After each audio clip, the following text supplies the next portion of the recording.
esta clausura del coloquio y bueno, vamos a terminar nuestro coloquio internacional de Teología de Teored con la ponencia del padre Bernardo Estrada. Hemos venido nosotros de unas jornadas de ponencias de estudiantes y de docentes por mesas temáticas, 3 jornadas muy interesantes, muy enriquecedoras, que yo creo que a todos nos han dejado admirados, sorprendidos con la calidad académica de cada una de las ponencias, con el valioso trabajo de los presidentes y los jurados en cada una de las mesas. Agradecemos profundamente el trabajo dedicado, la dedicación con la que han desarrollado este trabajo en cada una de las mesas, que pues el fruto lo acabamos de recibir, esta inmersión en esta posibilidad de comprender tantas realidades que la teología tiene hoy para decir, para interpelar, para aportar.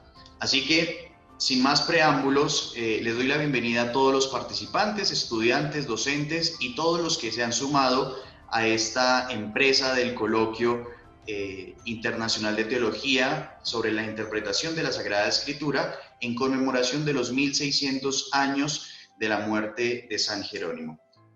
Y para este momento final tenemos la ponencia, la última ponencia central, a cargo del padre Bernardo Estrada. El padre Bernardo Estrada es colombiano, ¿no? Hay que decirlo. Nos acompaña desde Roma en este momento, así que muchas gracias, padre. Él es doctor en Teología Bíblica por la Universidad de Navarra, doctor en Sagrada Escritura por la Universidad de Salamanca y actualmente es profesor ordinario de Nuevo Testamento en la Pontificia Universidad de la Santa Cruz. Tiene numerosas publicaciones, entre las que cabe destacar Así nacieron los Evangelios, publicado en la Biblioteca de Autores Cristianos en el 2017. Padre Bernardo, es un gusto tenerlo con nosotros hoy desde Colombia, desde muchas partes del mundo también, desde muchas partes de Latinoamérica que se conectan en este momento con nosotros. Así que, padre, bienvenido al Coloquio Internacional de Teología. Bueno, el auditorio es todo suyo, padre. Muchas gracias, Jonathan. Bueno, comienzo por agradecerle a usted todo el trabajo que se ha tomado en la organización de este congreso, que efectivamente, debo decir, comparto su punto de vista, la altura intelectual, el interés de la gente, todos los que han y hemos participado. Agradezco también de modo particular al padre Sandro su introducción ayer, cuando efectivamente nos enfocó todo el objetivo del Congreso, y al profesor, al padre Mauricio Saavedra, por su primera ponencia principal, que efectivamente nos colocó, podríamos decir, en nuestro tema. Hoy me han pedido, por lo que había presentado, de hablar un poco, sí, de Jesucristo como centro de la Escritura, fuente viva de la Iglesia, partiendo del misterio de la revelación. Entonces intentaré leer algunas cosas, otras intentaré comentarlas. En la memoria litúrgica de San Jerónimo se recoge un texto del profeta Jeremías en la primera lectura. Encontré tus palabras, dice el profeta, y me alimenté con ellas. Tu palabra fue la gloria y la alegría de mi corazón, porque yo llevaba conmigo tu nombre, oh Señor de los ejércitos. Con este texto, ciertamente la Iglesia nos invita a tener el mismo afecto y la misma veneración a la Escritura como la tuvo el doctor Biblicus. Ayer sí, el padre Mauricio nos recordaba cómo era efectivamente este deseo de Dios y este amor a la Escritura, lo que fue el motor de la vida de San Jerónimo. Este 16º centenario nos hace recordar también la constitución de Iberbum sobre la revelación, buena ocasión para meditar y considerar el tesoro de la palabra de Dios confiada a los hombres, que se hace hoy especialmente actual con la afirmación del documento conciliar. La Iglesia ha venerado siempre las Sagradas Escrituras, al igual que el mismo cuerpo del Señor, no dejando de tomar de la mesa y de distribuir a los fieles el pan de vida, tanto de la palabra de Dios como del cuerpo de Cristo. Y efectivamente, con estas palabras, sí, diciendo que las ha considerado siempre, también junto con la tradición, como la regla suprema de la fe. Y aquí tenemos nosotros, efectivamente, en este texto de Dei Verbum, lo que es también nuestra vida cotidiana, el acudir al pan y a la palabra como elementos de nuestra vida cristiana.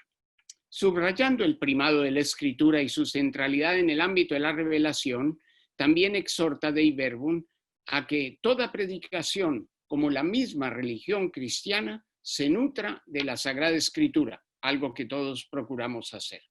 Se realiza así una simbiosis entre el uso litúrgico y pastoral de la Biblia en la Iglesia.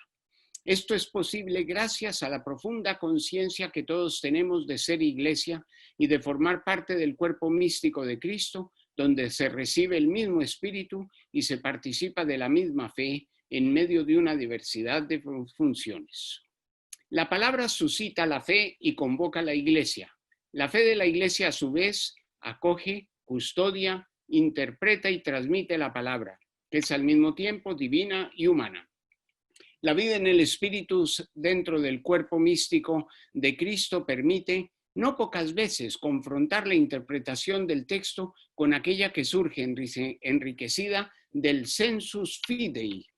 Cada creyente recibe luces del Espíritu en el espíritu atento de la Biblia, enriqueciéndola al mismo tiempo con su estudio. Recordemos un poco la polémica en la época de Lutero, cuando nuestros hermanos cristianos no católicos sostenían, siguiendo a Lutero, que el Espíritu Santo inspira a cada creyente en la lectura de la Escritura para que pueda penetrar en su sentido. Mientras que Trento y la Iglesia Católica insistían en el hecho de que toda interpretación, al menos oficial, debe estar en el seno de la tradición. Ahora nos damos cuenta que las dos realidades son compatibles y es más, son complementarias. Por una parte tenemos, sí, diríamos, la orientación de la tradición y del magisterio, pero por otra está nuestra interpretación de la Biblia, diríamos, cotidiana, con esta ayuda del Espíritu a penetrar en el sentido de la Escritura. La Iglesia llama a los fieles a profundizar en la palabra de Dios siguiendo una serie de criterios. En primer lugar, contemplar con frecuencia el misterio de la encarnación del que parte toda palabra escrita, mediante el uso del sentido literal histórico, aquel que los diversos autores han querido comunicar. Para esto se hace necesaria una correcta interpretación de la Biblia. Segundo, confrontar el pasaje con otros textos de la Biblia, de modo que cada parte sea leída en el todo y en particular que el primer testamento sea leído a la luz del segundo. Hemos visto cómo en los últimos años se ha fomentado y ha crecido tanto la llamada exégesis canónica, es decir, no podemos interpretar un paso de la Biblia sin tener en cuenta todo el conjunto de libros sagrados. Recordemos el libro, por ejemplo, de este escritor americano que ha llegado a ser bastante conocido y famoso, Brevard Childs, donde se habla precisamente de esa interpretación canónica. Leer el texto 3 en el contexto eclesial y sacramental que permite compartir y vivir la fe de la Iglesia. Abriendo la Biblia encontramos al Padre que nos habla en Cristo, mediante la fuerza del Espíritu. La actitud de fidelidad a la palabra al mismo tiempo hace parte del misterio de la Iglesia, cuerpo de Cristo y esposa del Espíritu. Cuarto, ser conscientes que en el texto bíblico se encuentra la respuesta a los grandes interrogantes, también de hoy. La Escritura es viva y eficaz y por eso contemporánea a todos. Y yo diría que en nuestro esfuerzo por interpretar la Biblia siempre estamos en esa pequeña tensión, diríamos, de situar el texto en su contexto histórico, pero al mismo tiempo darnos cuenta de que ese texto tiene una actualidad y un significado preciso y concreto para nuestra situación y para nuestro tiempo. La Biblia es permanente porque, claro, la palabra de Dios, en cierto modo, no está limitada por el transcurso del tiempo. Hoy, quinto, por último, no se debe olvidar que Dios mismo ha querido intervenir en la historia humana. Recordemos aquellas palabras que son verdaderamente ricas de Dei Verbum cuando dice: el plan de la revelación se realiza con hechos y palabras intrínsecamente conectados entre sí, de modo que las obras realizadas por Dios en la historia confirman la doctrina y los hechos significados por las palabras. Y las palabras, por su parte, proclaman las obras y esclarecen su sentido, el misterio contenido en ellas. La dimensión trascendente de la palabra de Dios se conjuga con las exigencias del lenguaje y de la literatura, con la condición y las circunstancias de los destinatarios. Y bien, para hablar un poco de nuestra interpretación de la Biblia, pensamos a un aspecto que se ha desarrollado, gracias a Dios, en los últimos años de un modo más fuerte, que es la lección divina. La Biblia es objeto de meditación y de anuncio, de interpretación, de reflexión y de intercomunicación. El amor constante y efectivo por la palabra de Dios, además de ser fuente de vida espiritual y de fecundidad apostólica, ayuda a una mejor profundización y conocimiento del misterio revelado. La lectura meditada y la contemplación de la Escritura ha tenido siempre un puesto de relieve en la tradición de la Iglesia. En el documento de la Pontificia Comisión Bíblica, por ejemplo, el del centenario 1993, se habla de la lectura individual o comunitaria venerados como palabra de Dios de los textos, que se desarrolla bajo la moción y el impulso del Espíritu, en meditación, oración y contemplación. Estos serían los aspectos de lo que se conoce como lección divina en la Iglesia. Esa lección divina lleva a escuchar la palabra de Dios en y a través de la Sagrada Escritura.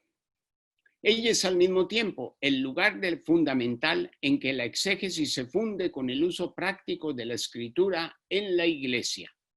El Concilio Vaticano II la describe como el ejercicio mediante el cual se aprende, mediante la lectura frecuente de la Escritura, el sublime conocimiento de Cristo.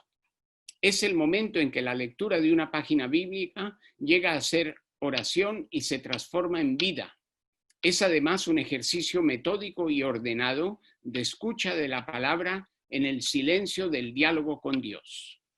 La lección es divina no solo porque se ejercita sobre la palabra de Dios, con la que se mantiene una especial relación, sino también porque pone en contacto el espíritu del lector, su mente y su corazón con el Espíritu, con el Verbo, con el Padre.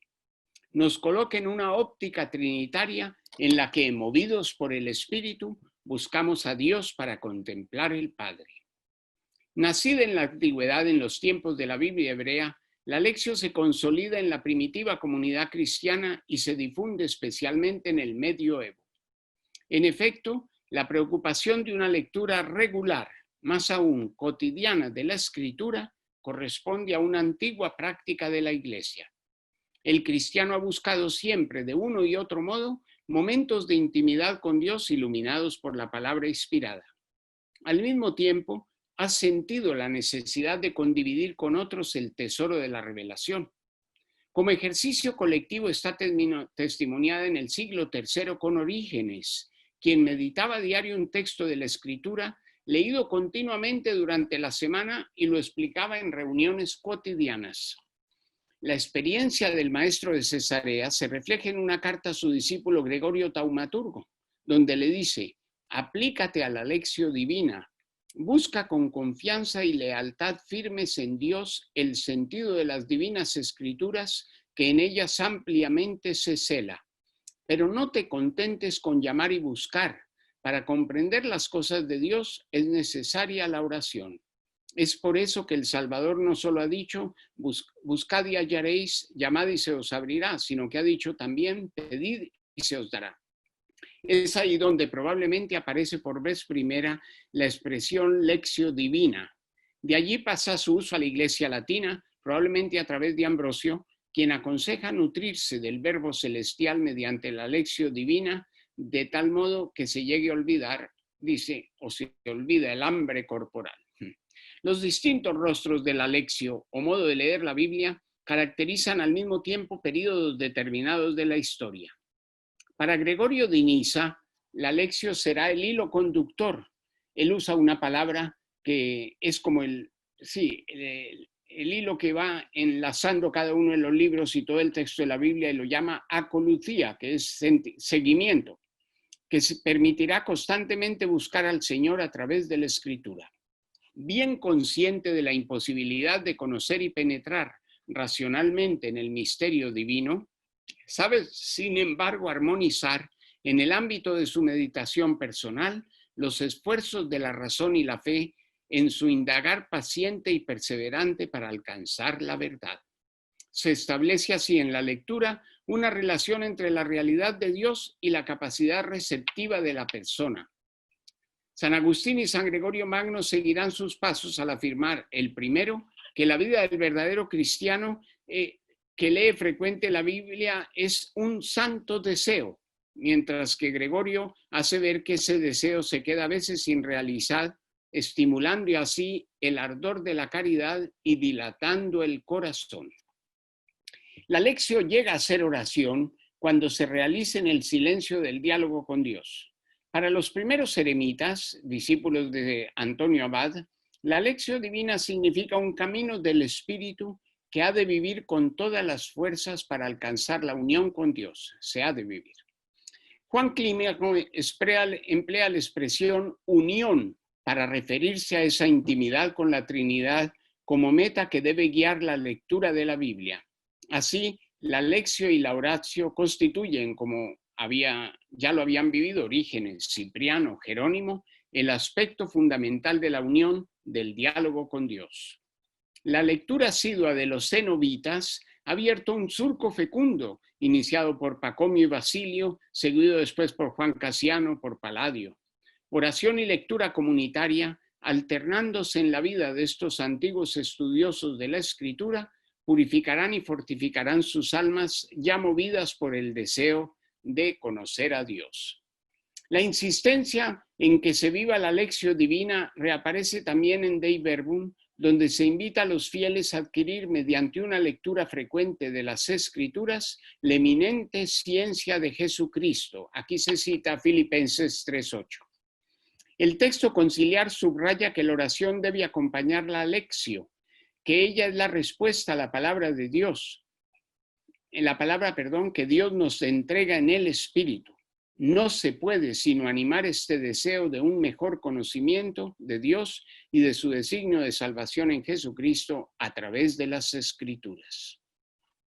En la lección divina, el tesoro acumulado por la exégesis confluye en la vida ordinaria del pueblo de Dios desde la aportación científica hasta los diversos modos de divulgación. La lectura del texto es el punto de partida en la ascensión hacia su mejor comprensión. Los tres niveles que de ordinario se consideran en la lección divina, que son lectio, meditatio, contemplatio, meditación, contemplación, debe apoyarse en una auténtica interpretación, como decíamos al inicio, lógicamente dosificada según las circunstancias y la cultura de quien la lleva a cabo.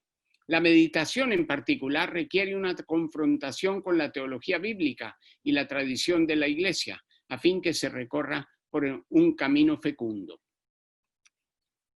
De ahí pasamos, claro, por medio de la lección llegamos, diría, necesariamente a conocer el centro y el punto focal de la Escritura, que es Cristo. La lectura bíblica conduce a Cristo. San Agustín ha fijado con luminosa incisividad aquello que lo movía hacia adelante en su largo camino intelectual y espiritual. En los libros dice: yo buscaba los tesoros de sapiencia y ciencia de Cristo. Con Jerónimo se puede añadir la conocida enseñanza de que el desconocimiento de las Escrituras es desconocimiento de Cristo. Eso lo recoge también Dei Verbum en su número 25 cuando habla de la Escritura en la vida de la Iglesia. Desde el inicio del cristianismo subyace en la Iglesia la convicción, después recogida en la exégesis medieval, de que toda la Escritura encuentra en Cristo su contenido, su verdad y su objetivo. Esto, por ejemplo, lo decía ahí Hugo de San Víctor. La Escuela de San Víctor en París insistió muchísimo en ese aspecto, que después los contemporáneos, también Pedro Lombardo, Tomás de Aquino y los demás de la Escuela de París seguirán siguiendo esta misma enseñanza. No por casualidad Lutero fijaba como criterio de inspiración y de canonicidad en los libros bíblicos el hecho de que hagan ver a Cristo, que muestren a Cristo, que empujen el lector hacia Cristo. Él lo decía también en alemán, decía, was Christum treibt, lo que empuja hacia Cristo. Eso es el criterio, diría él, de autenticidad de la escritura. En realidad se ve que Lutero también se ha alimentado de esa tradición del medioevo, donde se hablaba de que el centro era la escritura. Las palabras iniciales del Evangelio, según San Juan, el verbo estaba en Dios y el verbo era Dios, hacen contemplar la realidad cristológica de los libros inspirados. El texto sacro no contiene solo palabras pronunciadas por el verbo encarnado. La escritura tiene un origen divino. Para el cristiano, su relación con ella, adorante, fiel, amorosa, y su conocimiento constituyen una necesidad vital. Por eso, cuando leemos la escritura, tenemos delante de los ojos, como en un espejo, el mismo Hijo de Dios. Esto lo decía Ruperto de Deutz. San Ambrosio afirmaba, cuerpo del Hijo de Dios son las escrituras que se nos transmiten. Ellas nos permiten entrar en contacto con el verbo, en un encuentro con la divinidad. En nuestra época se insiste, movidos por un deseo del diálogo interreligioso, en encontrar puntos de contacto con religiones no cristianas, y en concreto pensamos en el judaísmo, en el islam. A este fin se enfatiza en ocasiones de las grandes religiones del libro. Esto sobre todo, diríamos, lo dicen nuestros hermanos musulmanes y judíos, más que nosotros. Pero es cierto que tenemos un libro que contiene las escrituras, en la que la revelación se apoya sobre un texto escrito. Sin embargo, el Catecismo de la Iglesia Católica hace ver que la fe cristiana tiene un alcance mayor. La fe cristiana no es una religión del libro. El cristianismo es la religión de la palabra de Dios, no de un verbo escrito y mudo, sino del verbo encarnado y vivo. De tal manera que la escritura, la Biblia, es simplemente el plasmarse de esa palabra viva que se ha hecho carne. Para que las escrituras no queden en letra muerta, es preciso que Cristo, palabra eterna del Dios vivo, por el Espíritu Santo, nos abra a la inteligencia de las mismas. El cristiano se mueve en la esfera divina cuando se pone en relación no solo con el Hijo de Dios, sino también con el Espíritu Santo, que ha dejado huellas de sabiduría en las Escrituras, aún las más mínimas. Gregorio Magno afirma que invocando el Espíritu al leer la Biblia, él mismo responde donando la sapiencia. Conocemos también una frase bastante, diría famosa, así, de Gregorio Magno, donde dice que la escritura crece con la contribución que dan con los que la interpretan, y es lógico. El fiel, cuando ayudado por el Espíritu penetra en el sentido de la escritura, la enriquece y la valoriza más. Es precisamente siguiendo esas palabras de Gregorio. La escritura a su vez conduce a dar al lector la mente de Cristo, compartiendo sus mismos sentimientos y los deseos del Espíritu. Cristo dona al hombre el Espíritu. El Espíritu a su vez comunica al hombre el Espíritu de Cristo o la vida de Cristo. Los textos nacen en el contexto de la autorrevelación de Dios, nacen del Espíritu Santo y mediante su inspiración se hacen comprensibles. El Espíritu hace que el hombre tome conciencia de Cristo y al mismo tiempo, creyendo, amando, viviendo en Cristo, lo aferra, lo hace suyo, se convence de él mismo, lo realiza en su vida. La encarnación del Verbo y el misterio pascual de Cristo, muerto, resucitado y entronizado a la derecha del Padre, constituyen el punto culminante de la revelación y en consecuencia también de su lectura. Podemos decir, claro, si toda la escritura lleva a Cristo y el centro del misterio cristológico es la pasión, muerte y resurrección, lógico, es también, diríamos, congruente que nos lleve hacia ese punto. Como se ha dicho antes, toda la Biblia encuentra su punto de convergencia y de continuidad en la persona y en la vida de Jesucristo. Él mismo traza en el Evangelio el camino hacia la inteligencia de las Escrituras, explicando los textos oscuros. A veces justifica su comportamiento haciendo ver que así se cumplen en su persona las profecías. Por ejemplo, si nos acordamos de textos como cuando el Señor dice a los discípulos, ¿no han leído lo que decía la Escritura? Esto lo encontramos, por ejemplo, en Mateo 9:13. Luego, cuando efectivamente el Señor se sirve de la Escritura para explicar su comportamiento. Acordémonos, por ejemplo, del episodio de las espigas arrancadas en sábado. Y entonces, Él justifica su comportamiento sirviéndose de un texto de la Escritura. También, en otra ocasión, cuando multiplica los panes y un poco más tarde les dice, bueno, tengan cuidado de la levadura de los fariseos, y ellos no entienden. Entonces Él dice, ¿por qué no entienden? Y entonces les explica, efectivamente, hasta que ellos se dan cuenta que se estaba refiriendo más bien a un comportamiento más que a un hecho, diríamos, material como puede ser la levadura. Más difícil sería penetrar en el significado de su pasión y muerte, o en el misterio de la relación de Jesús con el Padre. Bueno, en realidad es el grande misterio, lógico. Mientras los evangelios sinópticos nos muestran la imagen de un Jesús más pegado a la tierra, claramente humano, podríamos decir, de carne y hueso, sucede un poco lo contrario con el cuarto evangelio, en el que Jesús, mientras está presente en medio de los discípulos y con la gente que se reúne alrededor, parece que al mismo tiempo está hablando con el Padre Celeste, comunicando el santo misterio. Ustedes recordarán un film bastante famoso de Franco Zeffirelli en los años 70, 80, que todavía sigue en vigor y que se sigue proyectando, que se llama Jesús de Nazaret. En ese film, Zeffirelli efectivamente presentaba un Jesús, yo diría, muy sobrenatural. Un Jesús que, estando con los discípulos, sí, pero mantenía siempre su mirada hacia el alto. Se veía que estaba dialogando con el Padre continuamente.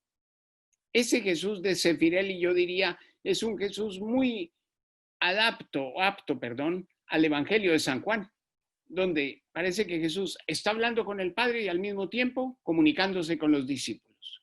En cambio, en el año 2001-2002, ¿sí?, se publicó en Italia con una compañía cinematográfica que ha trabajado mucho con la televisión italiana, que se llama Lux Vide, y que ha hecho más o menos unos 30 films sobre la Biblia, que después ha distribuido la San Pablo en todo el mundo. Y uno de esos films era el film de Jesús, en donde el actor principal se llama Jeremy Sisto. Y es un Jesús, diríamos, más similar al de los sinópticos que no al de San Juan. Es un Jesús que come con los apóstoles, que les da alguna palmada, que danza con ellos, que se nota al mismo tiempo un Jesús, diríamos, no lo llamaría demasiado humano, pero sí, muy humano, muy distinto del Jesús de San Juan. Esos dos films nos dan un poco la idea de lo que es el Jesús de los sinópticos, ¿sí?, un Jesús más pegado a la tierra, y el Jesús de San Juan, un Jesús que está más, diríamos, hablando con el Padre Celeste.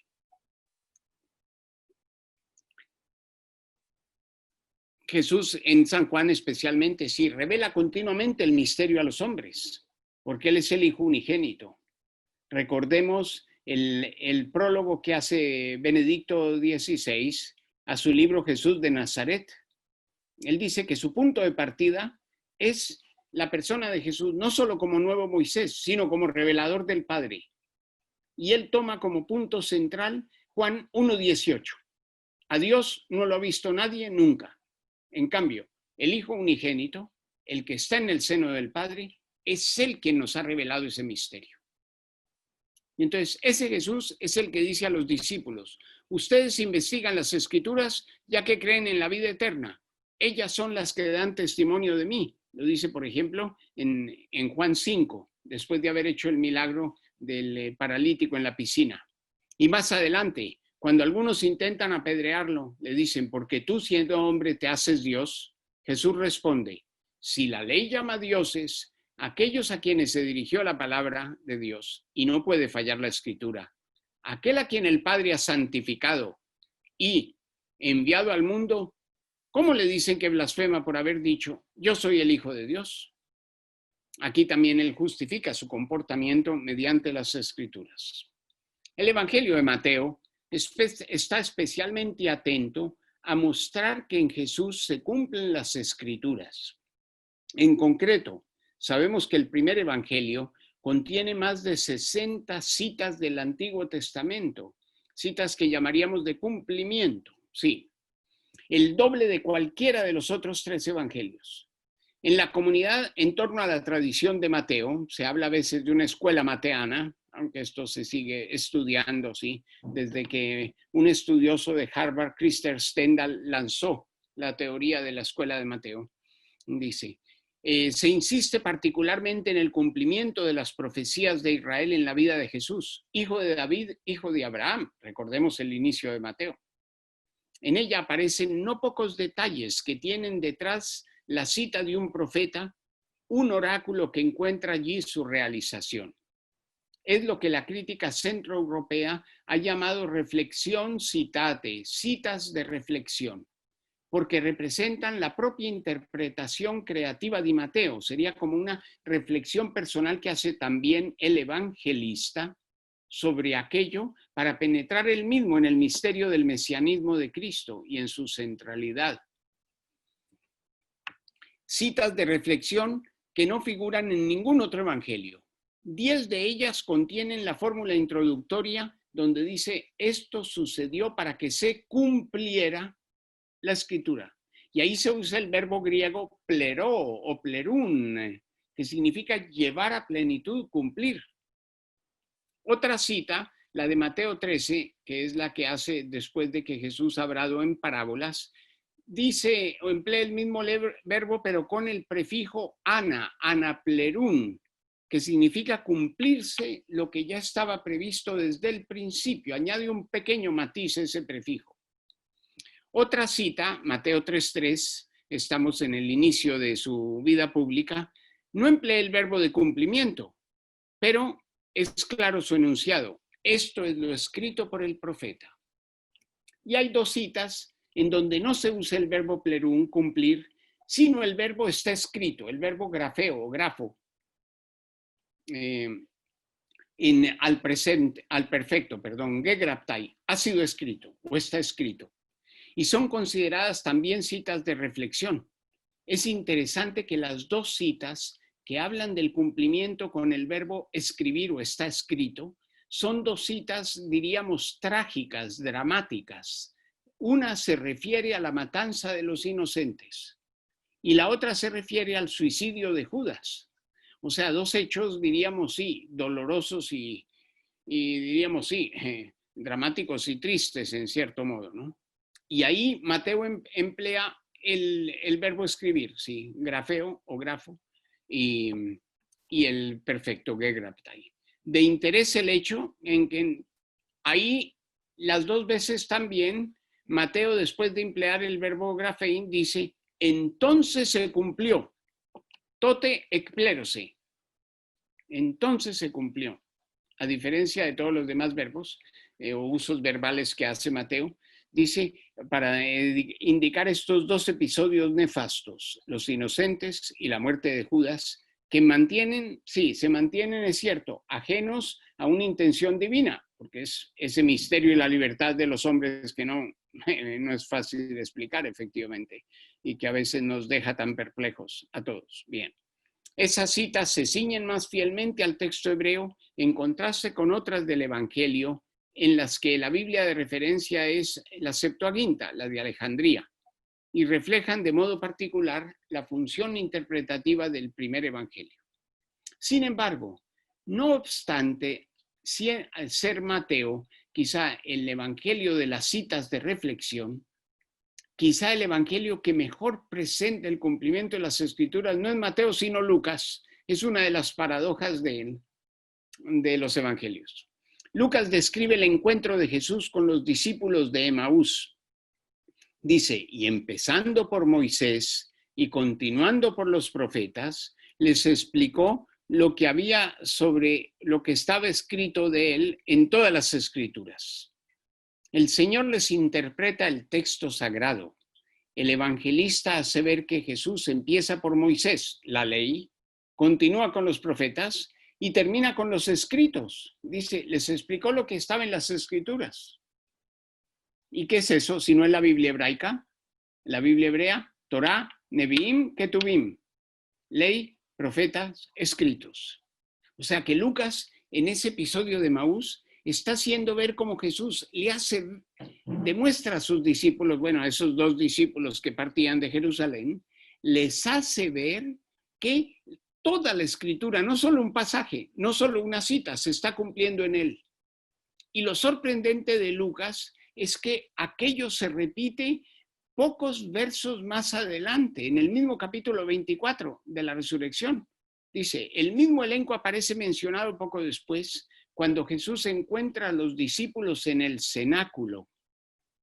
Y dice, estas son aquellas palabras que les hablé cuando todavía estaba con ustedes. Es necesario que se cumpla lo que está escrito en la ley de Moisés, la Torá, en los profetas, Nevi'im, y en los salmos. ¿Qué son los salmos aquí? Un modo emblemático de mencionar todos los escritos. Conocemos una figura retórica bastante clásica en la literatura, no solo española, pero sí, que se llama la metonimia, que es decir una parte para significar el todo. En este caso, decir salmos se está refiriendo a todos los escritos, toda la literatura sapiencial de Israel. En ese caso, los salmos, claro, están puestos en lugar de la colección de escritos. Bien, estos textos lucanos reflejan la primerísima convicción cristiana de que la escritura testimonia difusamente el misterio de Cristo. Y no solo mediante unas citas. Lo increíble de Lucas, como les decía, es el hecho de que el evangelista muestra que toda la escritura, casi como bloque, está hablando de Cristo y manifestando su plenitud y cumplimiento en Cristo.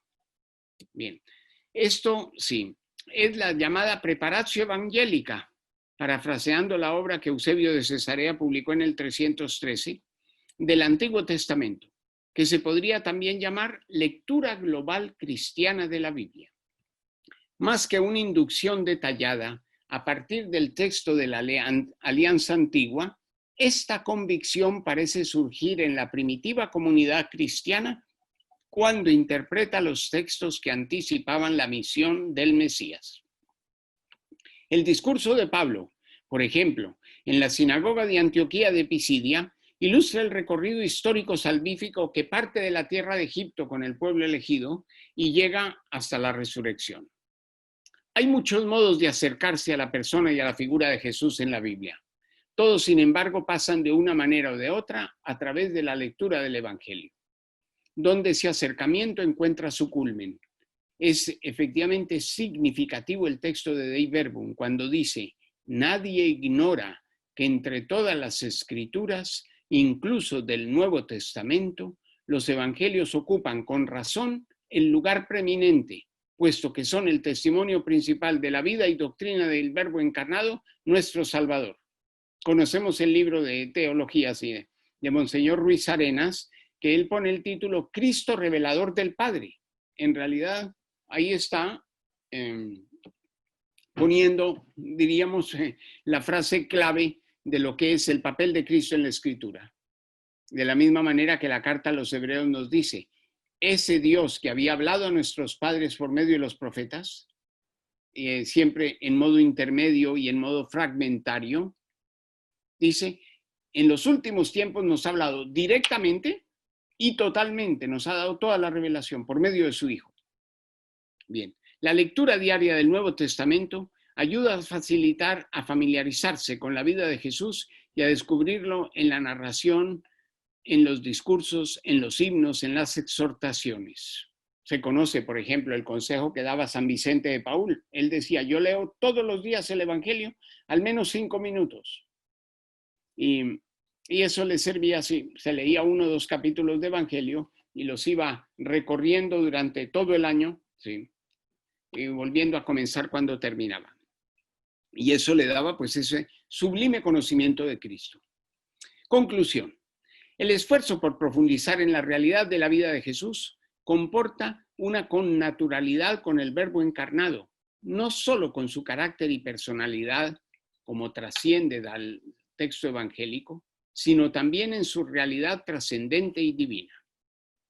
Se trata de seguir a Cristo, ese es el secreto.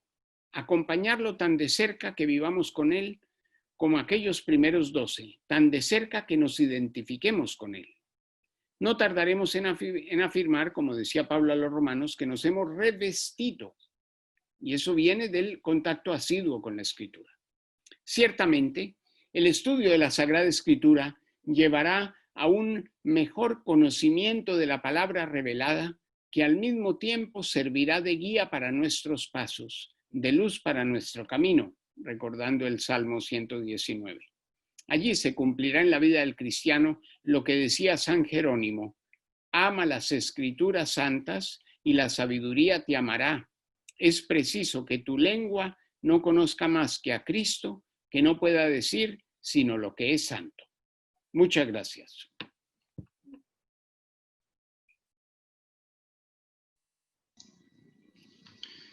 Muchas gracias, Padre Bernardo, por esta ponencia tan ilustradora y tan providencial para terminar este coloquio.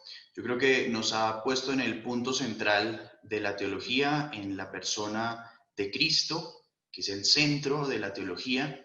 Y bueno, es una maravillosa orientación para todos quienes nos dedicamos al quehacer teológico. Mil gracias, Padre, por su ponencia, por su tiempo, por su intervención. Damos ahora paso a las preguntas de los asistentes, entonces les invito, quienes tengan preguntas, por favor, realizarlas a través del chat. Ya hay algunos que han preguntado, entonces vamos a comenzar, Padre, con el panel de preguntas. Perfecto. Padre, preguntaba en medio de la intervención Wilson Mejía, para comenzar este panel de preguntas. ¿La Lectio Divina es entonces una fuerza para la pastoral de la Iglesia y las comunidades eclesiásticas? Sí, sin duda alguna. Diríamos, es el modo en el que aquello que al inicio parecería solo un estudio científico y personal, que podría restar o quedarse simplemente en un estudio privado, se convierte en en un medio de comunicación de la palabra de Dios a la comunidad. Y claro, una de las características más llamativas, diríamos, de los últimos tiempos es esa Lectio Divina que se realiza en muchos centros pastorales y en parroquias, donde leyendo la Escritura y siguiendo un poco el ejemplo de Orígenes, claro, se hace ver al pueblo aquellos puntos y sobre todo escuchándolos también a ellos. Porque claro, el contenido de la Biblia es teológico. Esto yo creo que los cristianos no lo olvidamos, aunque a veces cuando nos metemos demasiado en el estudio científico, en algún momento puede obnubilarse un poco esa realidad, pero siendo la Biblia un libro de contenido teológico, lógicamente que aquello tiene una repercusión pastoral inmediata y en la medida en que aquello se comparte con los fieles, con las personas en la comunidad pastoral o en el centro pastoral en que nos encontramos, necesariamente portará y llevará a dar frutos.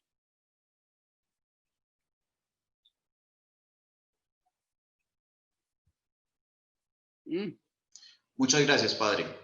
Pregunta el Padre Oscar Báez.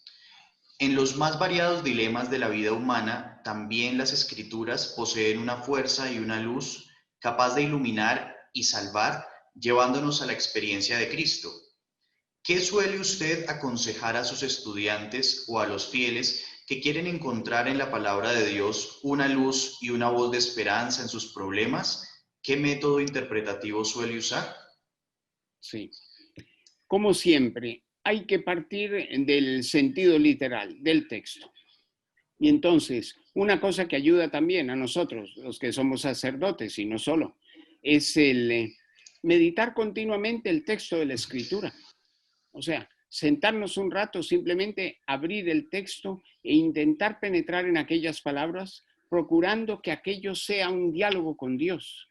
Entonces, es cierto que la Biblia no nos ofrece una panacea, es decir, una fórmula mágica que resuelve todos los problemas actuales, que son tantos y ante los que nos encontramos todos y situaciones dramáticas no última esta del famoso COVID, pero bien, la Biblia nos da esta respuesta, pero al mismo tiempo, para poderla aplicar, es necesario que se filtre mediante nuestra lección divina y a veces personal. O si la hacemos con un grupo de personas, mucho mejor, porque saldrán muchas soluciones y muchas ideas que a nosotros no se nos habían ocurrido. Pero en general, el método diría así, y lo que yo procuro decirle a mis estudiantes, sí, es que procuren leer el Evangelio siguiendo ese consejo de San Vicente de Paúl, ¿sí? Cada día unos cuantos capítulos, 1 o 2, y luego, si uno tiene una especial necesidad, a lo mejor irse a algún texto que conoce, en donde ese tema puede estar más o menos tocado, aunque sea tangencialmente, y en la medida en que aquello se medita y en aquello se dialoga, sin duda que alguna solución nos vendrá. Gracias, Padre. A propósito del desarrollo que usted iba haciendo en su ponencia, Wilson Mejía tiene dos preguntas particulares. ¿La muerte de los inocentes es entonces culpa de Herodes o de la libertad del hombre? Y la segunda, los discípulos de Emaús, el relato de los discípulos de Emaús es entonces la enseñanza central de la muerte y resurrección de Cristo, como un resumen. Sí, respecto a la primera, efectivamente, es innegable que la historia de los hombres se lleva a cabo con un misterio que no nos podemos explicar, ese es el de la libertad. O sea, cómo Dios permite que nosotros, seres humanos, podamos obrar el mal. Esto es algo que, sí, y que además pienso que todos nosotros que tenemos contacto, que gracias a Dios tenemos en la vida pastoral, nos encontramos tantas personas que vienen a preguntarnos aquello. Pero si Dios es bueno, ¿cómo es posible que permite este mal? ¿O cómo es posible que suceda? Porque no es que dicen que permite. Entonces, en realidad, ahí está ese entrelazamiento entre la bondad de Dios y la libertad humana. Entonces, cierto que la matanza de los inocentes es fruto de una acción malvada de una persona. Ahora, ¿por qué se permite? Bueno, porque si Dios es cierto que interviene en la historia cuando ha querido revelarnos el misterio y cuando ha querido hacer el bien, pero la mayoría de las veces simplemente deja que ese curso lo desarrollemos los seres humanos y al fin y al cabo, bueno, nosotros mismos nos demos cuenta de sus consecuencias. No sabemos si en algún momento puede intervenir de otro modo, pero en principio ese es. En cambio, es muy interesante lo de Lucas, porque démonos cuenta que todo el texto del Evangelio, claro, como dice Wilson Mejía, sí, tiene razón, todo el texto del Evangelio confluye hacia el misterio pascual. Y el misterio pascual es esencialmente pasión, muerte y sobre todo resurrección, que es el sello con el que la obra redentora viene confirmada y garantizada, en cierto modo ya hecha universal. Y entonces, teniendo en cuenta que el Evangelio, todos los Evangelios confluyen hacia ese misterio de la resurrección, Emaús es especialmente significativo porque es el único texto en donde se ve lo que la Iglesia en cierto modo sentía ante el escándalo de la pasión y muerte, y que solo con la resurrección se consigue superar. Pero eso no quiere decir que ahora no siga habiendo un escándalo de la cruz y de la pasión y muerte, eso lo habrá siempre. Y solo la resurrección, el misterio de Emaús, es capaz de dar luz sobre aquello, diríamos, e iluminarlo, de tal manera que al menos podamos, si no penetrar todo su sentido, comprender una parte y ver que aquello tiene su razón de ser. Gracias, Padre. Pregunta Alirio Cáceres. En la tónica de una cultura del encuentro con otras culturas en la casa común, ¿qué criterios sugiere para discernir los puentes de diálogo entre la Biblia con otros textos considerados sagrados y narrativas orales de pueblos ancestrales? Es decir, criterios para ser iglesia en salida sin perder identidad ni referente bíblico. Sí. Bien, ahí tocamos un problema, sí, y una situación muy interesante que es la de la inculturación. Se trató muchísimo en el Sino de la Amazonia, que tuvimos hace más o menos un año en Roma. Y entonces ahí se veía cómo el mensaje del Evangelio debe integrarse también con esas tradiciones de los pueblos. Tengamos en cuenta que en la Biblia existe el lenguaje mítico, tomando la palabra en su sentido más original, que es precisamente una narración con contenido religioso. Eso ha sido siempre el sentido verdadero del mito. Y entonces allí, cuando el mensaje del Evangelio se mezcla con esas tradiciones ancestrales, sabe sacar los puntos positivos de todo aquello, porque efectivamente la vida humana presenta toda una serie de aspectos positivos que permiten y que ayudan a enriquecer las otras culturas.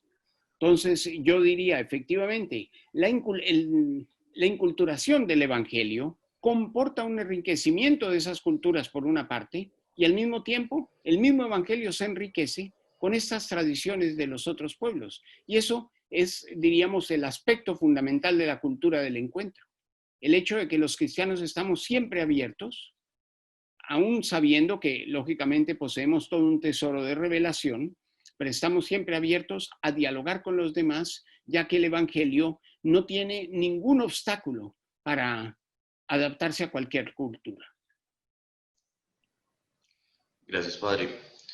Gloria Pilar Arango pregunta, si al Padre solo se llega por Cristo, ¿cómo puede entenderse esto para los otros credos no cristianos? Bien, ese es el famoso problema también de la declaración que hizo Joseph Ratzinger, que en realidad la publicó, la Doctrina de la Fe, y con la firma del Papa Juan Pablo II, la declaración Dominus Iesus, donde se decía, claro, en el fondo ellos siguen el texto de los Hechos de los Apóstoles, donde se dice, no existe otro medio o ningún nombre bajo el cielo por el cual podamos ser salvados. Pero al mismo tiempo, nosotros, aunque no todo el mundo conozca la persona de Cristo explícitamente, esa persona de Cristo se manifiesta en otras culturas de otras maneras. Recordemos, es una frase que yo pienso que nos ayuda mucho a nosotros cristianos para entenderlo y para hacerlo entender a los demás, las palabras de Justino, cuando decía, muchas de las culturas, si no todas, contienen la semina verbi, las semillas del verbo encarnado. O sea, cualquier cultura, en su aspecto más positivo, diríamos, en toda la parte de bondad que contienen, porque mucha de esa bondad la contienen, claro, está presentando también esas semillas del verbo. Y en cierto modo, esas personas, aún sin saberlo, están poniéndose en contacto con el misterio de la revelación, aunque efectivamente para alcanzarlo plenamente sí haría falta una revelación explícita, sí, que no es necesaria, sí, ya entramos en el problema de la soteriología, no es necesaria para la salvación, pero sin duda alguna que enriquecería de mucho más ese patrimonio cultural y religioso de la persona que lo acepta. Gracias, Padre. Pregunta Ángela García. Hoy existe un ejercicio hermenéutico, que desea colocar todo el acento teológico en entrar dentro de los contextos. Sin embargo, parece que al quehacer de la Sagrada Escritura parte desde el corazón humano hacia la intervención contextual. ¿Cómo recuperar elementos que permitan reflexionar hacia la intimidad del hombre sin despreocuparse de la realidad social y del deseo de entrar en comunión con Dios desde Dios? Sí. Bien, recordemos que hace muchos años se hablaba de, diríamos, las dos perspectivas de la hermenéutica, la que contiene los principios generales de interpretación, que se aplicarían a la Biblia como a cualquier libro escrito, y la que contiene los principios específicos, la Biblia como contenido de una revelación que Dios transmite a los hombres. En el primer aspecto, la Biblia como texto escrito, lógicamente y en los últimos años, como decía precisamente en esta pregunta se dice, sí, se ha querido ver también todo el aspecto literario de la Biblia y en particular toda la modalidad narrativa, el hecho de que la Biblia también contiene toda una trama narrativa que tiene un objetivo y que lleva a determinados aspectos. Y eso efectivamente enriquece mucho el texto. Pero recordemos que la narrativa es solo un instrumento, no es un fin. Y entonces a veces nos quedamos solo en la parte material. Diríamos, nos quedamos solo en el aspecto literario o en el aspecto científico, podríamos decir, del análisis textual, olvidándonos del contenido que tiene. Y entonces es como efectivamente nos recordaba ella, pues es el corazón el que tiene que hablar. No basta solo la razón. No es necesario, podríamos decir, y no es suficiente el hecho de que nos acerquemos a la Biblia con una actitud estrictamente racional y fría. Hay que poner también, claro, ese sentimiento sabiendo que la Biblia es un libro en el que Dios habla a la persona humana, a cada una y a cada uno de nosotros personalmente. Y ese diálogo es el que nosotros tenemos que descubrir. Casi que podríamos decir la frase de Pascal que me gusta tanto y que creo que todos conocemos, cuando dice, el corazón tiene muchas razones que la razón no entiende. Efectivamente, allí estamos ante un texto que nos habla directamente y nos comunica una verdad que se siente más con el corazón que con la cabeza. Gracias, padre. Carlos José Beltrán pregunta, hoy se habla de testamento cristiano y testamento hebreo, y hay una creciente conciencia en la academia de que ambos textos son distintos y que la subordinación del Antiguo con respecto al Nuevo Testamento hace parte de un proceso de apropiación cultural que se relaciona de alguna forma con el antisemitismo. ¿Podría comentar al respecto? Bien, sí, efectivamente. Bueno, recordemos San Agustín, también porque estamos en un contexto agustiniano que ciertamente nos hace sentir en casa. Cuando él decía, el Nuevo Testamento está escondido en el Antiguo y el Antiguo Testamento se hace patente en el Nuevo. Él decía, novum testamentum in vetere latet, vetus testamentum in novo patet, se hace patente. Entonces, no hay necesidad de oponerlo de hacer una oposición entre los textos del Viejo Testamento y el Nuevo. Es cierto que hablando con nuestros hermanos judíos, a veces ellos no quieren entrar en diálogo en esta situación, porque ellos dicen, la interpretación de la Biblia hebrea es completamente distinta a la que ustedes cristianos hacen. Pero al mismo tiempo, hay judíos que cuando empiezan a leer el Nuevo Testamento, descubren efectivamente los vínculos y la unión entre uno y otro. Acordémonos, es que todo, en cierto modo, se puede resumir en aquello, en el inicio de la carta a los hebreos. Ese Dios que había hablado a nuestros padres, de muchas maneras, primero, fue en muchas ocasiones, porque no fue una sola vez, y además, por medio de los patriarcas o los profetas, nuestros padres, ahora nos ha hablado de otro modo. Entonces, todo ese proceso de revelación lleva hacia Cristo. Y entonces el hecho de que el Antiguo Testamento sea una preparación, es un camino al cual nosotros cristianos no podemos renunciar. O sea, igual que se insiste ahora, especialmente en Europa, cuando se quiere acabar con todas las raíces del continente europeo, se dice, un pueblo que olvida su historia y olvida sus raíces es un pueblo que queda simplemente abandonado en un desierto, sin ningún vínculo. Eso nos pasaría lo mismo a nosotros. Entonces nosotros reconocemos cómo nuestros hermanos hebreos nos han preparado para llegar a Cristo.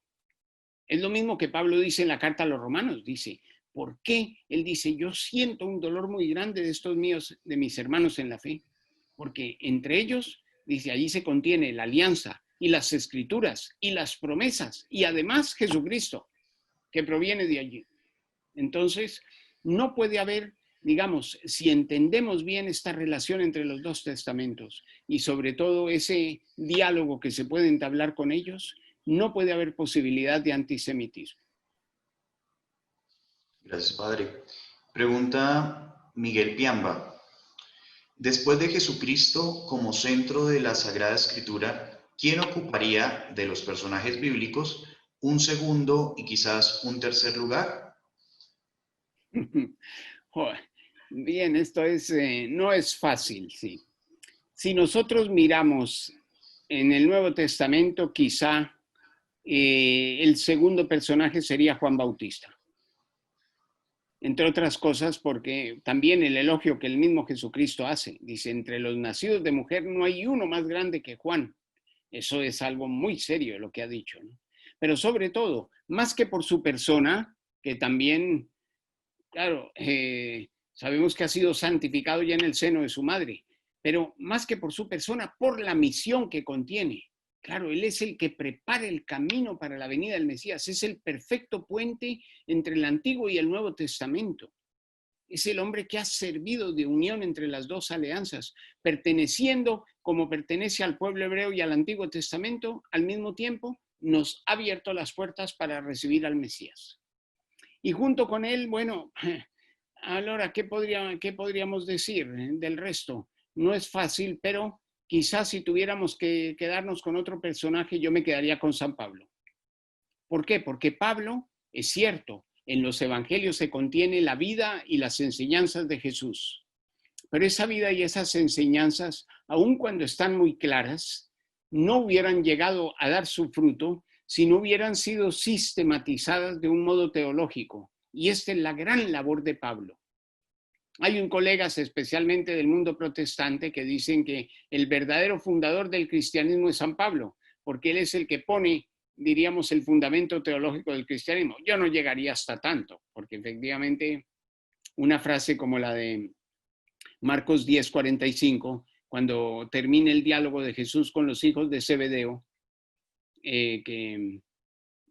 donde él dice, el Hijo del Hombre no ha venido a ser servido, sino a servir y a dar su vida para el rescate de todos o de muchos. Claro, ahí se ve clarísimamente la misión salvífica y redentora de Cristo, que después Pablo proclama y explica, precisamente explicitando aquello que Jesús decía en Marcos, que es pasión, muerte y resurrección. Pero efectivamente, con Pablo hemos llegado nosotros a tener una visión más amplia del cristianismo y a darnos cuenta de que sin la fe en Cristo y sin ese misterio de salvación no seríamos nada.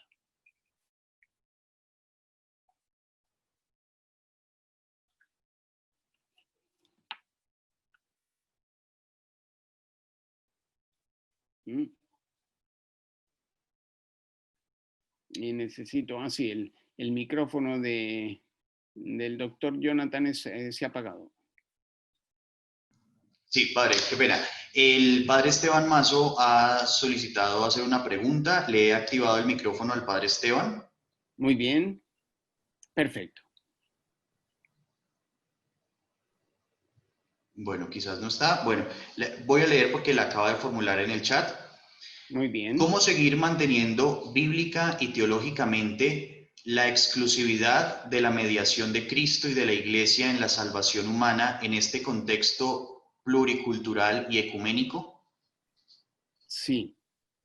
Sí, aquí volvemos un poco, sí. Es un hecho que Cristo, siendo el revelador del Padre, aquel que nos ha comunicado el misterio y sobre todo el único que ha muerto y ha dado su vida para nuestra salvación, se convierte en el mediador entre Dios y los hombres. Pero eso no quiere decir que no haya diversos modos de acercarse a ese mediador. Eso sí. Lo que no podemos es desconocerlo. No sé si ustedes se han dado cuenta, bueno, en los últimos años se han publicado bastantes libros, sobre todo desde la filosofía hindú. Había un escritor que enseñaba también en California, él era de origen español e hindú, padre hindú, madre catalana, que se llamaba Panikkar, Raimundo Panikkar, y escribe un libro que se vendió y tuvo una difusión grandísima, no sé si llegó a millones de ejemplares, cientos de miles sin duda alguna, que se llama El Cristo escondido del hinduismo. Y entonces él intentaba hacer ver que efectivamente en la filosofía hindú hay diversos aspectos donde se puede reflejar la vida de Cristo. Y uno dice, sí, acordémonos que hay semillas del verbo y que aparecen en toda, diríamos, actividad humana en lo de bueno y noble que tenga, allí las semillas del verbo se manifiestan. Pero en el Nuevo Testamento, sin duda alguna que la centralidad de Cristo es el elemento fundamental, como lo dice la carta a Timoteo también. Claro, no existe sino un mediador entre Dios y los hombres, que es este hombre Cristo Jesús. Pero, como decía, a él sí que se puede acceder de diversas maneras y se podría en ese diálogo, ¿cierto? Nosotros no podemos callar anunciando a Cristo. Lo que sí podemos es anunciarlo de diversas maneras y de diversos modos que permita a la gente ese acercamiento y contemplar también los aspectos positivos, sea de su cultura como de la nuestra. Gracias, padre. Una última pregunta por parte de los asistentes para terminar este panel. Pregunta del padre Hugo Otto desde Centroamérica.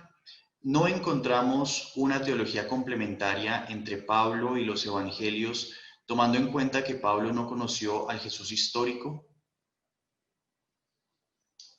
Sí, yo diría, estoy de acuerdo con él. Hay una cultura complementaria y una teología complementaria entre uno y otro. Por una parte, en el Evangelio se nos transmite la vida de Jesús y lo que él realizó, sobre todo el evento fundamental. El Hijo del Hombre no ha venido para ser servido, sino para servir. Y sobre todo, anunciando su pasión, muerte y resurrección. Lo increíble es cómo Pablo se da cuenta de que allí está el evento fundamental de la fe cristiana y que el creer en él y en ese misterio es lo que constituye la base de todo el cristianismo. Y entonces parte desde allí, no sin dar valor a otras realidades, incluso al judaísmo.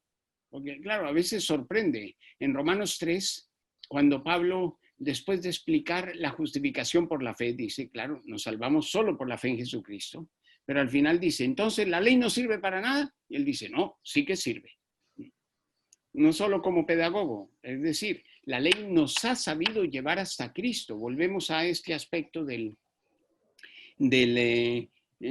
camino preparado por el Antiguo Testamento para llegar al Nuevo. Y eso Pablo lo ha sabido hacer muy bien.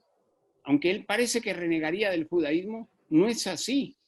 Pablo en realidad toma todos los aspectos positivos del judaísmo y los eleva a nivel de Cristo, haciendo ver que todo aquello, cuando se convierte en fe en Jesucristo, adquiere su verdadero valor. Muchas gracias, padre.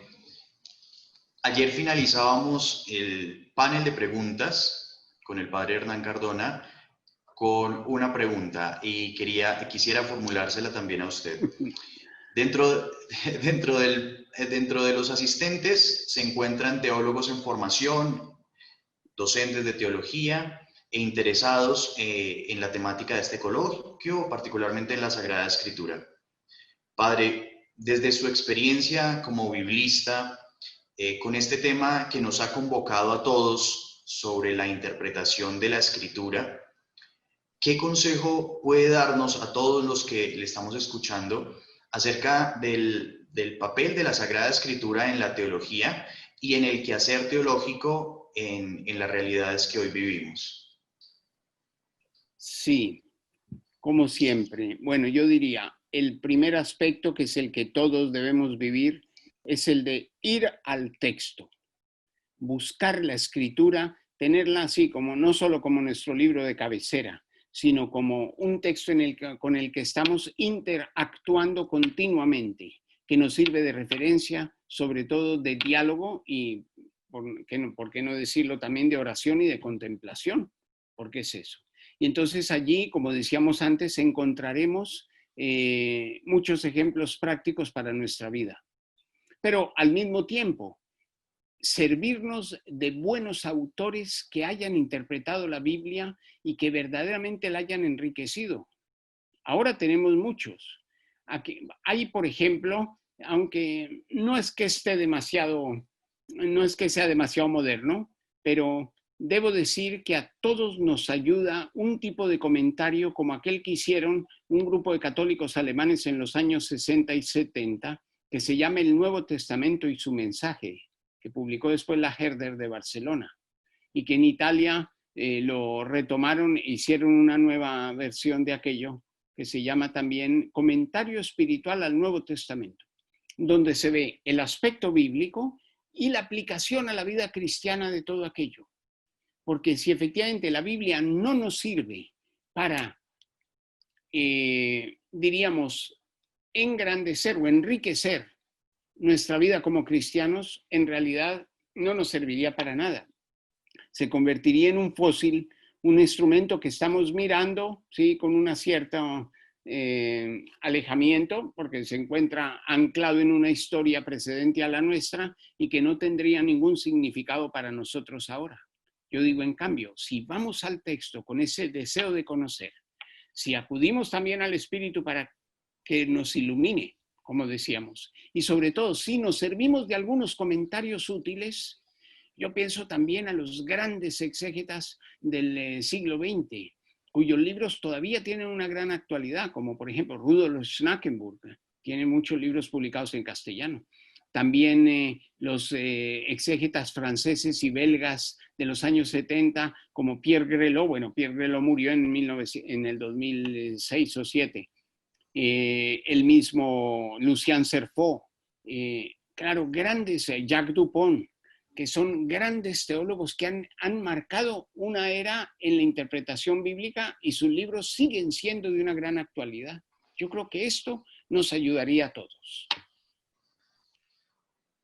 Padre, muchas gracias por su intervención, muchas gracias por las palabras que nos ha dirigido en este panel de preguntas, gracias por su intervención en la ponencia que nos ha compartido y bueno, gracias por su tiempo, por enriquecernos con su sabiduría durante este coloquio como ponencia final.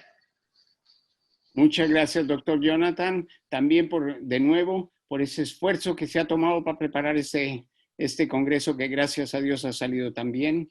Las ponencias en las que he podido participar y escuchar efectivamente me han enriquecido y esto pienso que no solo a mí, sino a todos nosotros.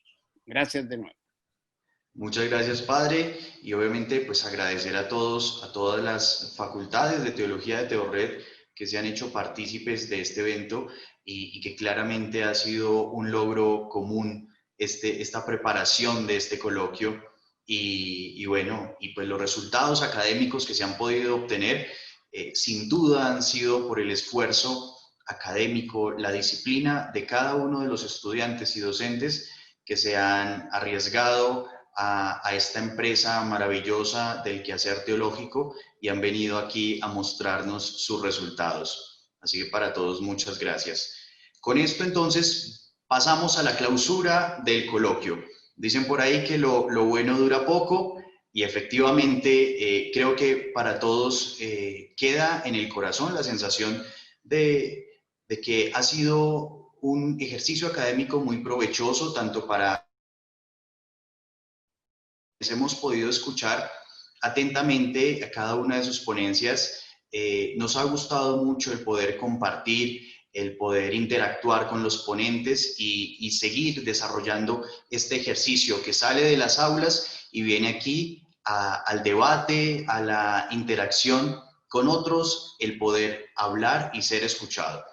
Así que para esta parte final de la clausura, les pido de antemano que nos acompañen hasta el final para poderles dar algunas instrucciones. Nos acompaña la profesora Ángela Cadavid. La profesora Ángela Cadavid es directora de la licenciatura en Educación Religiosa de la Universidad Católica de Pereira y actualmente funge como secretaria de Teorred. Así que le damos la palabra a la profesora Ángela Cadavid. Buenos días, muchas gracias Jonathan por el espacio. Quiero iniciar con una frase célebre de San Agustín que nos dice: cuando tú oras, le hablas a Jesús. Cuando lees la Escritura, es Él quien te habla. Quiero finalizar con estas palabras de San Jerónimo, dándoles las gracias a nombre de nuestra red colombiana de facultades de teología y áreas afines Teorred, a todos los ponentes, participantes y organizadores por la participación en nuestro coloquio internacional de teología sobre la interpretación de la Sagrada Escritura en la conmemoración de los 1600 años de la muerte de San Jerónimo en el marco de la celebración de los 15 años de nuestra red. Destacamos en el coloquio el estilo que ha marcado el caminar académico anual en TeoRed, la posibilidad de participar en los espacios entre docentes y estudiantes, empoderando el discurso de quien inicia y facilitando la producción de quien tiene más experiencia en la discusión científica. Intercambio que se nota en cada mesa de trabajo al verificar asuntos como la madurez en el crecimiento académico de los estudiantes, que aprovechan con motivación espacios de divulgación del conocimiento teológico desde las múltiples fronteras, las búsquedas personales y los intereses investigativos de las instituciones de procedencia.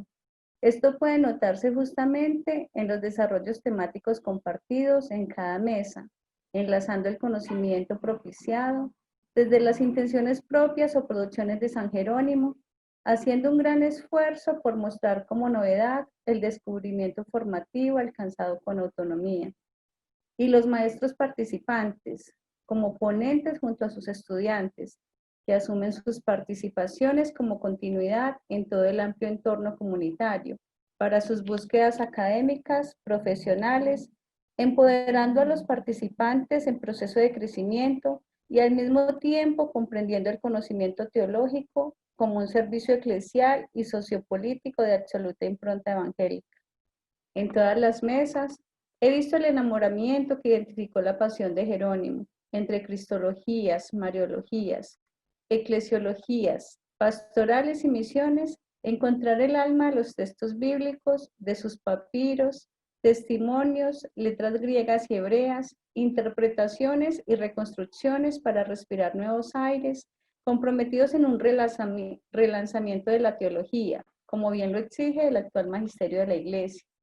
Es una tarea y deber como teólogos conocer las Escrituras y profundizar en ellas. La Constitución dogmática de Verbum en su numeral 24 nos plantea, por eso el estudio de las Sagradas Escrituras ha de ser como el alma de la teología.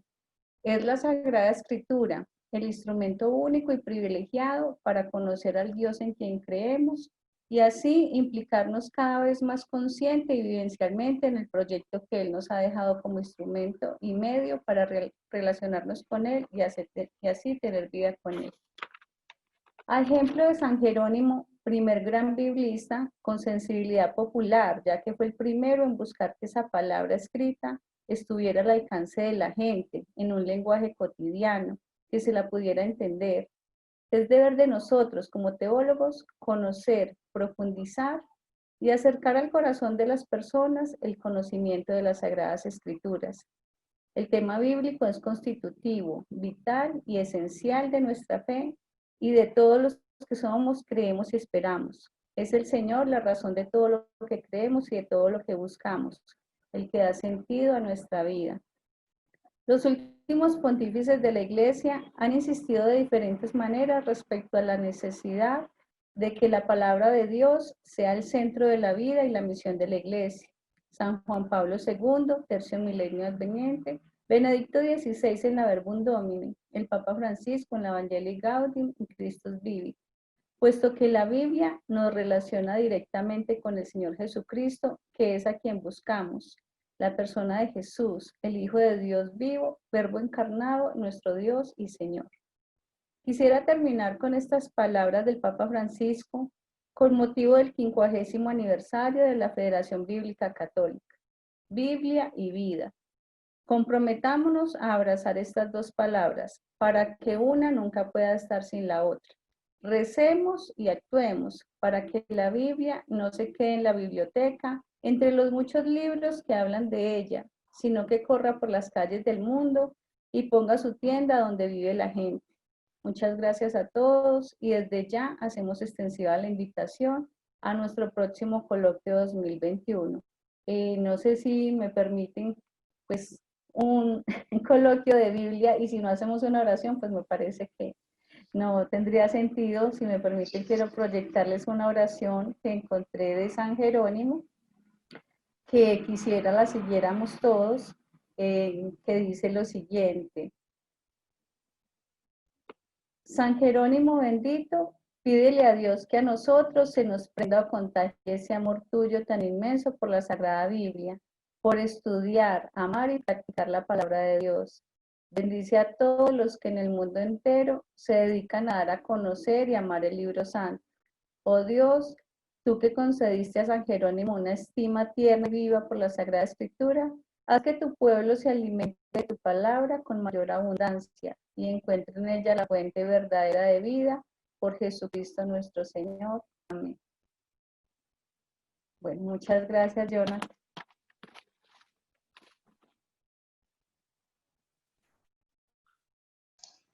Profesora Ángela, muchísimas gracias por sus palabras, por este cierre de parte oficialmente de Teorred.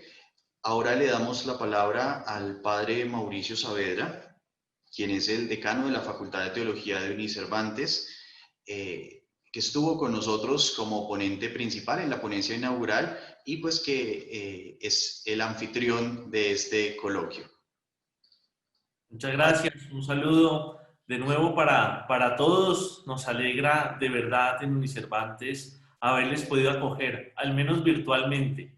Esperamos que tengamos sin duda muchas otras ocasiones para encontrarnos y recibirles. Ojalá aquí les quedamos debiendo, digamos, el disfrute de nuestras instalaciones, pero estamos seguros que en este camino de sinodalidad tan bonito que hemos emprendido desde la Academia con Teorred, tendremos la oportunidad de atenderles aquí en persona. Quiero darles las gracias de manera particular al padre Sandro como presidente de Teorred, a Ángela como secretaria encargada, por el apoyo, por la confianza, a todos mis colegas decanos de Facultad de Teología del país, darles también las gracias por esa confianza que han tenido en Unicervantes para sacar adelante este congreso.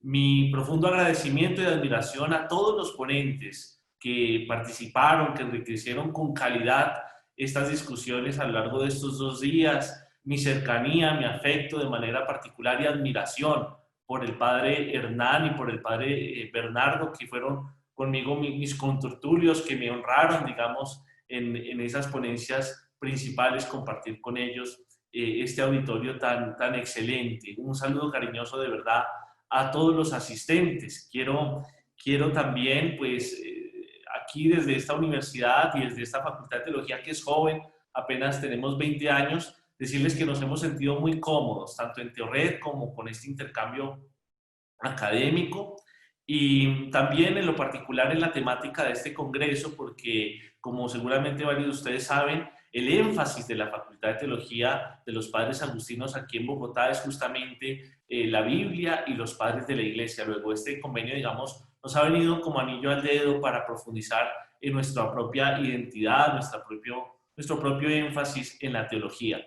Les acompaño desde la oficina de la Vicerrectoría General y quiero así, sencillamente un paneo, por lo menos para que estén, aunque sea un poquito con Unicervantes, pues decirles esta plaza principal de Unicervantes, la Plaza Molinos, les espera algún día, ojalá sea pronto por acá, todos siéntanse realmente invitados a compartir con nosotros. Les pongo a disposición la biblioteca de la universidad, particularmente de la Facultad de Teología, que es especializada en los estudios bíblico y patrísticos. Para todos aquellos que les interese, en particular esta línea de estudios, tienen todas las puertas abiertas para que puedan venir a disfrutar de estos espacios y profundizar en su investigación. Quiero también darle, por supuesto, mi agradecimiento con todo mi apoyo a Jonathan Acosta, que nos ha acompañado como gran moderador realmente de este encuentro. Creo que se han desarrollado todos los tiempos, la agenda, la precisión, la tecnología ha funcionado muy bien y detrás de esto, pues sin duda, está él y todo un apoyo que desde Unicervantes les hemos querido prestar. Disculpen si ha habido alguna dificultad en algún momento, como es lógico, en esta pandemia, esta circunstancia fue muy particular, pero creo que todos estamos contentos por el resultado. Muchas gracias y que Dios les bendiga. Muchas gracias, padre, por sus palabras. Y por último, le damos la entrada al presidente de Teorred, que nos quiere acompañar en esta clausura del coloquio. A ver, le damos el audio. El presidente de Teorred, el padre Sandro Aníbal Castaño, es director de los programas de Teología, Filosofía y Humanidades de la Universidad Católica Luis Amigó y actualmente funge como presidente de Teorred. Padre. Buenos días, Jonathan. Voy a pasar la cámara porque tengo problemas acá en Medellín de conexión para escuchar mejor. Perfecto, padre. Inicialmente quiero agradecer al padre Mauricio de Unicervantes por su dedicación y entrega para sacar adelante este evento tan importante para Teorred. Asimismo, le transmito este sentimiento al profesor, al maestro Jonathan Acosta, como mencionaban en las palabras iniciales, sé de los trasnochos y sé también de toda la entrega que se dio para que este evento saliera con tal organización. Quiero valorar y hacer un reconocimiento muy especial a cada uno de los docentes y estudiantes que presentaron sus ponencias, pero quiero ir un poco más allá, a todos los docentes de nuestras universidades en el ejercicio de aula. Lo que han mostrado los estudiantes es con lo que se han formado, es decir, ese acompañamiento de docentes en el aula sí que ha valido la pena y lo podemos visualizar y lo podemos escuchar en este coloquio de Teorred. Observo un gran crecimiento en nuestros programas en la adquisición de las competencias de leer teología. Se lee teología, se escribe teología y se transmite teología. Estuve participando en la mesa 2 con mucho gusto ver los estudiantes hablando teología, transmitiendo teología. En eso se ha crecido mucho en Teorred. Y Teorred se ha convertido en un escenario para que los muchachos, haciendo sus primeros pinitos, vayan también fortaleciendo esta competencia, que no es fácil. Adquirir seguridad cuando se trata de transmitir un conocimiento a veces complejo, pero también tan apasionante como es lo teológico. Finalmente, quiero reconocer, hablo del equipo de trabajo de Teorred, de todas las 20 facultades y programas de teología. Me llama la atención cómo en este coloquio, si no la mayoría, participaron de una u otra manera. Desde el docente allá en el aula, el docente y el estudiante que expuso su ponencia, el docente que estuvo representando su universidad como presidente, como jurado y quienes estuvieron como anfitriones. Esto muestra realmente que en Teorred vamos por el buen camino y cada uno aportando desde sus riquezas. Le agradezco a todos los que participaron, no solamente del país, fuera del país, en Centroamérica, por ahí escuché participación. Qué bueno que Teorred también se visibilice, no solamente nacionalmente, sino internacionalmente. Así que les agradezco y un saludo de paz y bien para todos. Muchas gracias, padre Sandro. Bueno, pues uniéndome a la profesora Ángela, al padre Mauricio y al padre Sandro, quiero agradecer también a todos los ponentes, docentes y estudiantes que han hecho su mejor esfuerzo para venir a compartirnos los resultados de sus investigaciones, de los procesos académicos que se llevan en cada una de las instituciones filiales a Teorred. Sin embargo, hemos tenido también la participación de otros estudiantes de teología de universidades fuera de Colombia. También a ellos les agradecemos porque se han encontrado con esta propuesta y han querido participar. Esto fortalece el quehacer teológico en Colombia por parte de Teorred y a nivel Latinoamérica, y también poder dar a conocer la forma en la que hacemos teología a Europa y los demás continentes, porque dicho sea de paso, también nos acompañan asistentes de España, de Italia, efectivamente, como el padre Bernardo, y de toda Latinoamérica. Así que muchas gracias a todos los que han dedicado estos 2 días a profundizar en este interesante tema de la interpretación de la Sagrada Escritura. Agradecemos sin duda alguna a todas las universidades que hacen parte de Teorred por su apoyo, porque este coloquio es un esfuerzo conjunto que, aunque durante esta ocasión ha estado liderado por Unicervantes, es el esfuerzo de todas las universidades que hacen parte de Teorred lo que ha logrado que este coloquio pues pudiera ser un espacio académico tanto para estudiantes como para docentes y para todos los demás interesados. Así que mil gracias, porque ha sido por su apoyo que hemos podido realizar este coloquio.